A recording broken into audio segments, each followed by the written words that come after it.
அனைவருக்கும் வணக்கம். நம்முடைய லாஜிக்கல் ட்ரேட்ஸ்கிரிப்ட் சேனலை சப்ஸ்கிரைப் பண்ணிக்கக்கூடிய அனைத்து நண்பர்களுக்கும் நன்றி.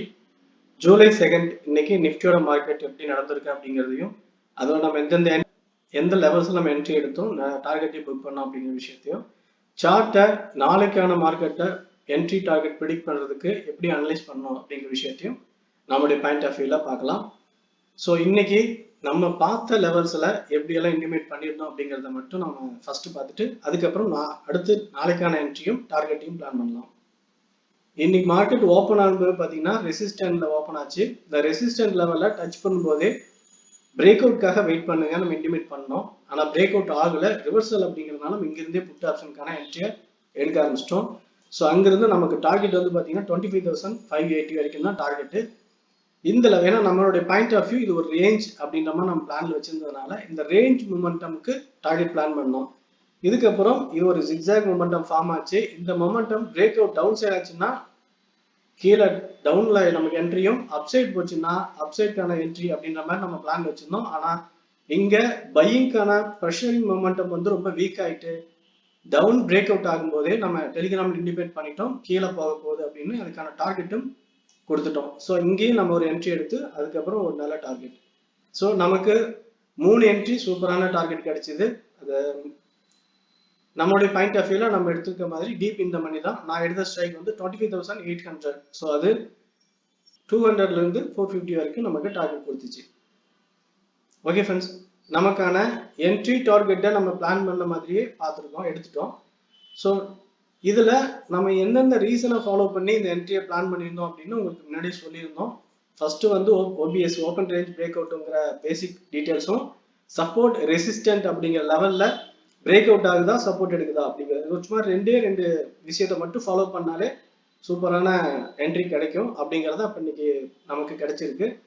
ஓகே, இப்போ இந்த ஓவராலா நம்ம பார்த்துட்டு நாளைக்கான என்ட்ரி டீடைல்ஸ் எல்லாம் எப்படி பார்க்கலாம்னா, இப்போ வைடா நமக்கு இந்த லெவலில் 25,400 வந்து இருக்கு. 300 வரைக்கும் நம்ம வரும் வாய்ப்பு இருக்கு நம்ம சொல்லியிருந்தோம். ஆனால் 400 வந்துட்டு மறுபடியும் 480 வரைக்கும் மேலே போயிட்டு ரெசிஸ்டன்ட் டச் பண்ணியிருக்கு ரிவர்சல்ல மறுபடியும். ஸோ இப்போ இந்த லெவல் டச் பண்ணதுக்கு அப்புறம் டைரக்ஷன் அதே லெவலுக்கு போகுமா மாறுமா அப்படின்னா, அது இப்போ நம்ம ஓவரால் நமக்கு இங்கிருந்து பார்த்ததுல கரெக்ஷன் லெவல் அப்படிங்கிறது முடிஞ்சிருச்சு அப்படின்னா முடியறதுக்கு நமக்கு 2 விஷயங்கள் நடக்கணும்னு நான் பார்க்குறேன்.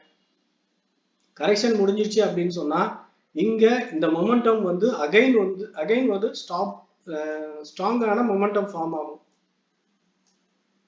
இந்த இடத்துல மறுபடியும் இங்க ஒரு ரேஞ்ச் ஃபார்ம் ஆகணும். இந்த லெவல்ல முடிஞ்சால் இந்த லெவல்ல முடியும் போது இங்க ஒரு ரேஞ்ச் ஃபார்ம் ஆகி அதுக்கப்புறம் அப்சைட் பிரேக் அவுட் ஆகும். செகண்ட் கன்ஃபர்மேஷன் பாத்தீங்கன்னா இந்த trend line resistant break out ஆகும்.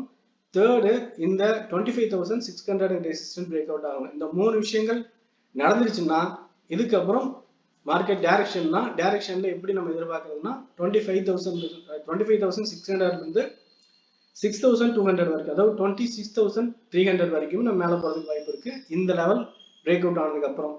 ஓகே ஃப்ரெண்ட்ஸ், இப்போ நமக்கு அப்படி ஒரு கன்ஃபர்மேஷன் கிடைச்சிருச்சா அப்படின்னு பார்த்தா என்னுடைய பாயிண்ட் ஆஃப் வியூல இன்னும் கிடைக்கல அப்படின்னு தான் நான் பாக்குறேன். ஏன்னா இப்ப மார்க்கெட் கீழே வந்து ஒரு ரெசிஸ்டன்ட் டச் பண்ணிருக்கு, அகைன் வந்து சப்போர்ட் எடுத்து மேலே போய் பிரேக் அவுட் பண்ணி ரெசிஸ்டன்ட் டச் பண்ணிட்டு மறுபடியும் ஒரு ரேஞ்ச் ஃபார்ம் பண்ணி அப்புறம் பிரேக் அவுட் பண்ணாதான் முடியும். அப்படி இல்லை பையிங் ப்ரெஷர் ரொம்ப ஸ்ட்ராங்கா இருக்காங்க அப்படின்னா இந்த லெவலுக்கு மேலே இப்படி ஒரு ஸ்ட்ராங்கான மார்க்கெட் டைரக்ஷன், அதாவது இப்போ இங்க நடந்தது பார்த்தீங்களா ஒரு நல்ல ரேலி, அந்த மாதிரி ஒரு ரேலி நடந்துச்சு அப்படின்னு சொன்னா மறுபடியும் மேலே போகும். அப்படி இல்லைன்னா கீழே வந்து இந்த சப்போர்ட் எடுத்துட்டு அல்லது இங்கே இந்த ஜோன் லெவல்ல ஒரு ரெசிஸ்டன்ட் ஃபார்ம் பண்ணி சப்போர்ட்டும் ரெசிஸ்டன்ட்டும் ஃபார்ம் பண்ணி ஒரு ஜோன் கம்ப்ளீட் ஆனதுக்கு அப்புறம் மேலே போகும். ஸோ இதுதான் மார்க்கெட் டைரக்ஷன் ஹெல்த்தியா மேலே போறதுக்கான பாசிபிலிட்டிஸ். ஸோ அது இது இல்லைன்னா மறுபடியும் இன்னும் போகல அப்படிங்கிறத நம்ம புரிஞ்சுக்கணும். இதான் நான் புரிஞ்சுக்கிற விஷயம். ஓகே ஃப்ரெண்ட்ஸ், அப்போ நாளைக்கு நமக்கு கேப் டவுனா கேப் அப் எப்படி இருந்தாலும் நம்மளுடைய point of view resistant touch பண்ணுதா, பர்டிகுலரா 25,480 இந்த லெவல்ல மார்க்கெட் ஓப்பன் ஆனாலும் உடனே நம்ம கீழேயா மேலேயான்றது உடனே போய் முடிவு எடுத்துட வேண்டாம். அந்த கேண்டிலோடைய 5 minutes candle low break out ஆகுது அப்படின்னா லோ பிரேக் அவுட் ஆனதுக்கு அப்புறம் ஹையர் ஸ்டாப் லாஸை வச்சு இங்க இருந்து நமக்கு இது வரைக்கும் என்ட்ரி எடுக்கலாம். அதாவது 25,400 வரைக்கும் பிளான் பண்ணலாம். ஒருவேளை ஹை பிரேக் அவுட் ஆனா ஹைல இருந்து ஒரு 50 பாயிண்ட் மட்டுமே பிளான் பண்ணலாம். ஏன்னா அதுக்கு மேல நம்ம இங்க எடுத்தோம்னா ரெசிஸ்டன்ட் மல்டி ரெசிஸ்டன்ட் இருக்குது அப்படின்றப்ப இங்க டச் பண்ணி செகண்ட்ல கீழே இறங்கிரும். ஸோ அது கொஞ்சம் பிரச்சனையாகும், ஸ்டாப் லாஸ் அடிக்க சான்ஸ் இருக்கு. அதனால இந்த இடத்துல அவாய்ட் பண்ணிடுவோம். ஒருவேளை டைரக்டா இங்கேயே ரெசிஸ்டன்ட் ஓப்பன் ஆச்சுன்னா இன்னைக்கு நம்ம இங்க பிளான் பண்ண மாதிரியே இந்த ஸ்டாப் அந்த கேண்டிலோட ஹையஸ்ட் ஸ்டாப் லாஸை வச்சு அங்கிருந்து டைரக்ஷன்ல 25,400 அண்ட் 400ல இருந்து 300 வரைக்கும் ஹோல்ட் பண்ணலாம். ரிவர்சல் மறுபடியும் மார்க்கெட் டைரக்ஷன் ரிவர்சல் ஆயிட்டு மேலே போறதுக்கான சிக்னல் கிடைக்குது அப்படின்னா நம்ம டெலிகிராம்ல இன்டிமேட் பண்ணுவோம், நீங்க பார்த்து கன்ஃபார்ம் பண்ணிக்கோங்க. ஓகே ஃப்ரெண்ட்ஸ், என்னோட பாயிண்ட் ஆஃப் வியூ 25,300 அப்படிங்கிறது ஒரு ஜோன் லெவல். இந்த லெவல்ல வந்து என்ட்ரிஸ் அக்யூமுலேட் பண்ணிட்டு போனா ஹெல்தியா இருக்குன்றதுக்காக தான் இதை நம்ம யோசிக்கிறோம். இந்த ப்ரெஷரும் இருந்து கீழே இறங்கி இப்படி மேலே போற மாதிரியும் இருக்கும் சம்டைம்ஸ். ஸோ அதனால கொஞ்சம் கேர்ஃபுல்லா இந்த லெவல்ல கேர்ஃபுல்லா ட்ரேட் பண்ணணும்.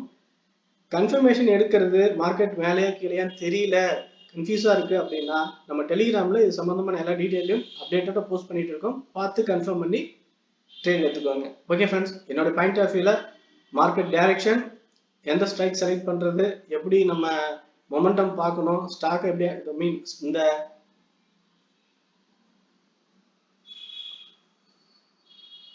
சார்ட் எப்படி அனலைஸ் பண்றது அப்படிங்கிற டீடைல் வரைக்கும் சொல்லியிருக்கோம். இந்த வீடியோ பிடிச்சிருந்தா லைக் பண்ணுங்க, உங்க ஃப்ரெண்ட்ஸ் சர்க்கிள் ஷேர் பண்ணி சப்போர்ட் பண்ணுங்க. உங்க ஒப்பீனியன் எதுவாக இருந்தாலும் கமெண்ட்ல சொல்லுங்க. தேங்க்யூ ஃபார் வாட்சிங்.